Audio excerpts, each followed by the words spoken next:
was the anthropologist who was by Anonymous for 2 years, nearly nonstop when this was going on. As one anonymous participant put it, why the hell would we take down the very thing, the electrical grid, that allows us to get online in the first place? That's totally ridiculous, right?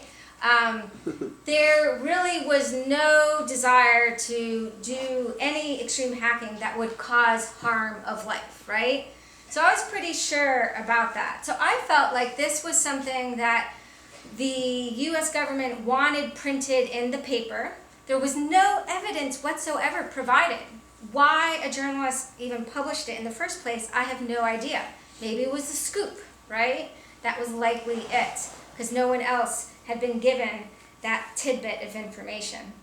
I actually don't think the timing of the story was accidental either. So, just a couple weeks before, Anonymous had announced Operation Anti-ACTA. It says, welcome to Operation Anti-ACTA. ACTA is a copyright treaty that was being debated in many European governments and was very unpopular among kind of internet net citizens. We encourage you to spread the word of anti-ACTA far and wide. The top priority is to steal and leak any classified information, including emails and documentation. Prime targets are Polish government websites and other high-ranking establishments. And it was because the Polish government was considering ratifying ACTA. There was massive protests on the streets of Krakow. There was up to 10,000 individuals protesting it because there was really restrictive copyright laws that were being passed through ACTA. Well, what happened? Ooh, something really interesting happened as Anonymous started to attack Polish government websites. These are Polish parliamentarians who, a block of them decided they wanted to protest ACTA, and they put on the Anonymous mask in government chambers. And this was a really big deal. And this was a really big deal because this was the first time government officials had taken on the symbol of revolutionary dissent of Anonymous and used it in government chambers. And it sort of felt like, well, the government was losing the propaganda battle over how to paint Anonymous. I have no way to prove this. But nevertheless, 2 weeks later, there's this story that Anonymous wants to attack, or has the capability to attack critical infrastructure. So this is a case of government propaganda through journalism. I think, it is rare, but it can happen, it will happen. And it can happen because there's nefarious actors inside institutions or because someone is being manipulated and there's a good scoop at hand. So I think it's important to always be vigilant. Another kind of new phenomenon, which is interesting and also shows that there might be other forces at play engaging in propaganda that are not led by government, has to do with an anonymous hack against a firm called HB Gary. And they hacked HB Gary in February of 2011. And the reason why they hacked this security firm is because HB Gary had someone called Aaron Barr who claimed to have infiltrated Anonymous, and he was going to then take the names of operatives and give them to the FBI. So he goes to a reporter, Aaron Barr does, and says, hey, I've got the names of anonymous people. And the Financial Times publishes this story with names that, as it turns out, were also wrong, right? So it was close to the source, but there wasn't good fact checking. Well, what happened? Friday night, HB Gary was decimated by Anonymous. Anonymous decides to enact revenge, and they hack into HB Gary. They delete all the data on the computers. They take over Aaron Barr's Twitter account.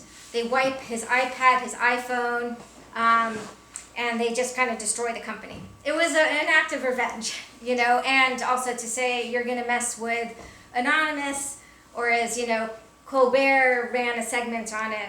He said, Aaron Barr basically saw this beehive and decided to stick his penis in it, and he got super stoned.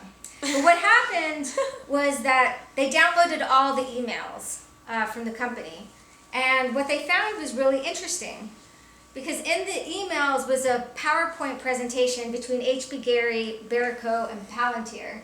And basically, they were proposing to Bank of America to discredit WikiLeaks by doing things like feed the fuel between feuding groups, create concern over the security of the infrastructure, do cyber attacks against the infrastructure. This is also interesting. Media campaign to push the radical and reckless nature of WikiLeaks activities, sustain pressure. And one of the things that they proposed was to discredit the reputation of Glenn Greenwald, a journalist you probably know of, and he was an outspoken supporter of WikiLeaks, and they were going to smear his reputation. And they had a slide which said explicitly, if it's his reputation or WikiLeaks, he will pick his reputation. So this was a proposal that had never been actualized, but perhaps it had never been actualized because it was published to the world, right? And this leak was very interesting because much in the same way that collateral murder in some ways opened the floodgates for leaking, this hack against H.B. Gary motivated hackers to then proactively go after security firms to see if they can find any dodgy information.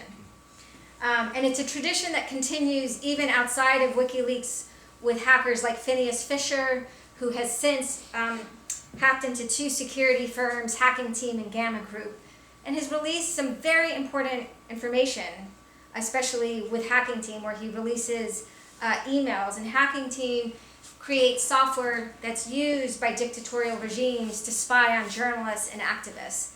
And it's very hard to know anything about them, and because of this hack, we know things about it.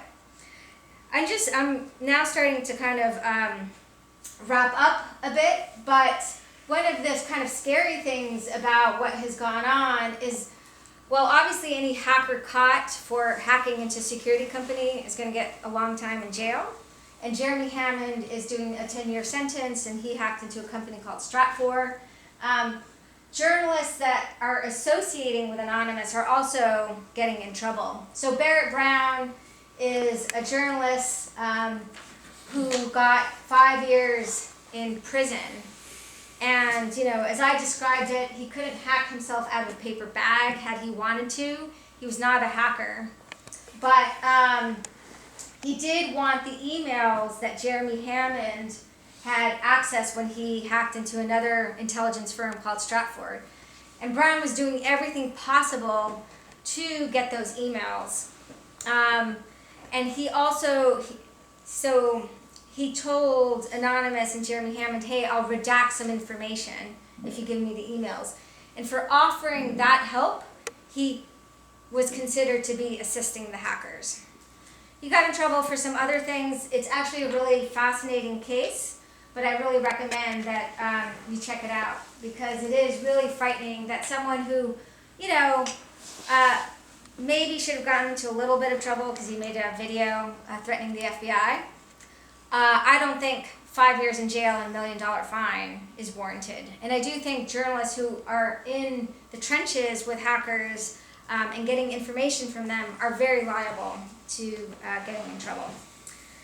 So we are in a funny era where, for example, the GCHQ, which is the British counterpart to the NSA, has considered journalists, investigative journalists in particular, as a threat similar to terrorists. So some information leaked by Snowden slides has shown this one restricted document intended for those in an Army intelligence warned that journalists and reporters representing all types of news media represent a potential threat to security.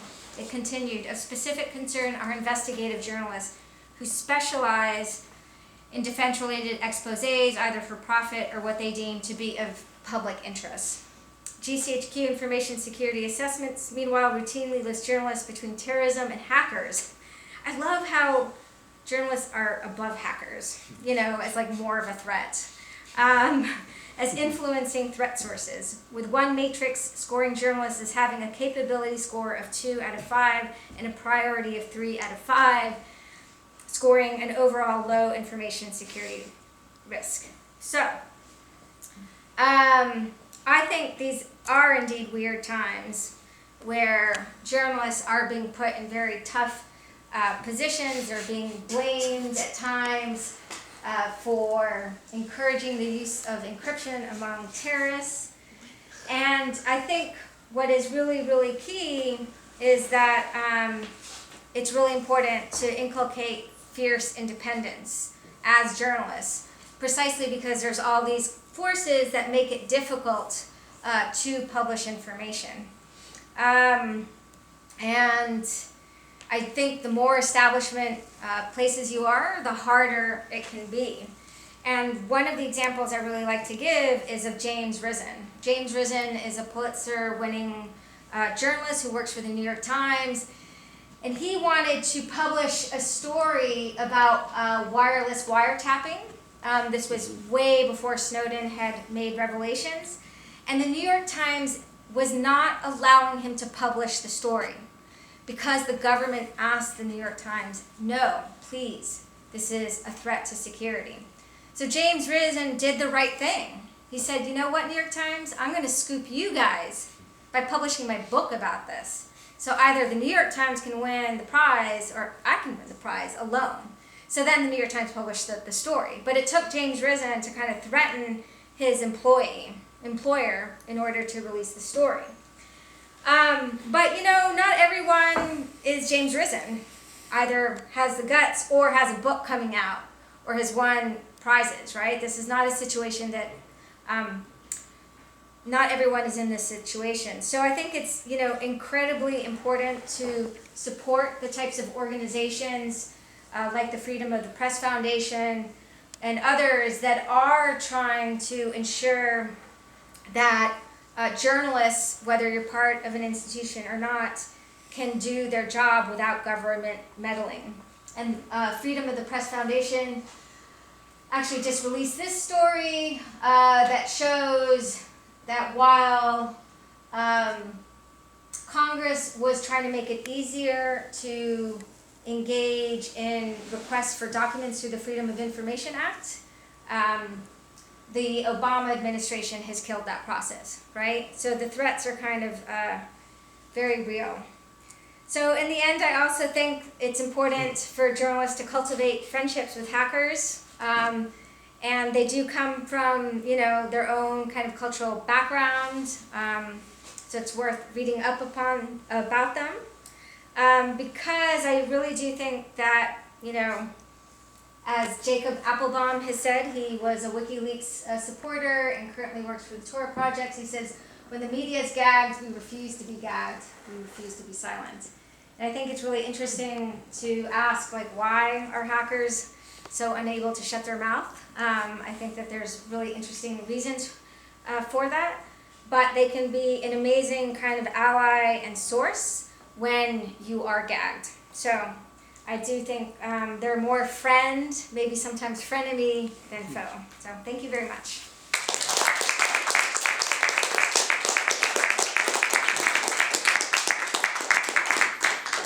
Do you have time for questions? Yeah, I have about 10 minutes. Yeah. So we have 10 minutes for questions if people want to proceed. Yeah, I was just wondering about, you mentioned the Wall Street Journal piece. Mm-hmm. I was wondering, to me that also seems like an example of like sensationalism. Like, you know, it's a much more interesting story to say that they can hack, you know, they can destroy our electrical grid. Do you think that had a role to play? I think it had a huge role to play, precisely. And I don't want to imply that the journalist was like an implant from the CIA. That would make a really good story if you want to write a screenplay, right? But I do think that there is this, you know, there's long been, but for the conditions that Tim talked about, you know, you need to get eyeballs. It's hard to get eyeballs. And even the most prestigious outlets who, again, do wonderful work. I go to the New York Times for a reason when I'm trying to pitch a story. But nevertheless, there are these moments of breakdown precisely because they think it's a scoop and it's sensationalist, and they're willing to move forward when they should not move forward. Because imagine, you know, Anonymous is controversial, but nevertheless, it is a political movement that I think has done a lot of good. And had the conditions been right, had that story actually been published a year earlier, at the height of anonymous hacking against NATO and so on and so forth, it could have stuck and it could have discredited a political movement. That's very irresponsible. So Yeah, one has to be conscious of why you're publishing something, you know. But yeah, I think that's absolutely a factor. I'm going to follow it up. You know, what's interesting is in your presentation, you're both faulting journalists or newspapers for not publishing things, and also for publishing things at the same time. You know, and that's, I guess you're trying to say there needs to be judgment. But when you think about it, like the problem with Risen, in your view, is that, you know, this paper was stopping him. Right. Now, it could have been, you could turn around and say, well, maybe, let's say it was correct about Anonymous. I don't know, the story was not correct. Right, but then you have the newspaper acting as in a censorial role. So there's always a tension in there, and I'll say that if there was data to publish it, you have to publish it. Yeah. I don't think my guess would be Wall Street Journal had, you know, they hire very young reporters because they pay them less, and they're, you know, ambitious. I think what journalists respond to is a sense of shame. You know, that you're going to be embarrassed, so you're going to put out something out that's embarrassing, and that journalist shouldn't have put that story because it was kind of shameful given the level. But I have a different lack of support for it. So that's the feedback mechanism is shame often, I think. But I have a question. It's a hard one, really. But what do you consider to be propaganda, as opposed to, let's say, efforts at persuasion? Right. Is it the power involved? Is it the totalizing nature? Is WikiLeaks engaged in propaganda? Yeah, that's a great question. And first of all, are you engaged in propaganda? it's often very hard to diagnose the present because we have incomplete information. Right. And I didn't go into COINTELPRO, the counterintelligence program, which was a systematic effort by the FBI to discredit every political movement from Martin Luther King and the Civil Rights Movement to the Black Panthers. And by systemic, I mean systemic. For example, they went to Martin Luther King and wrote him a letter, this is the FBI, and said, we know you're having an affair, we would like you to commit suicide. If not, we are going to go to the public with this. They were trying to, like, off the guy. Right. And as part of COINTELPRO, they had just propaganda manipulation in the journalistic sphere, hardcore. And we know this only because of a leak that had happened in 1971 with a bunch of activists who broke into an FBI field office and found this stuff, right? There's a great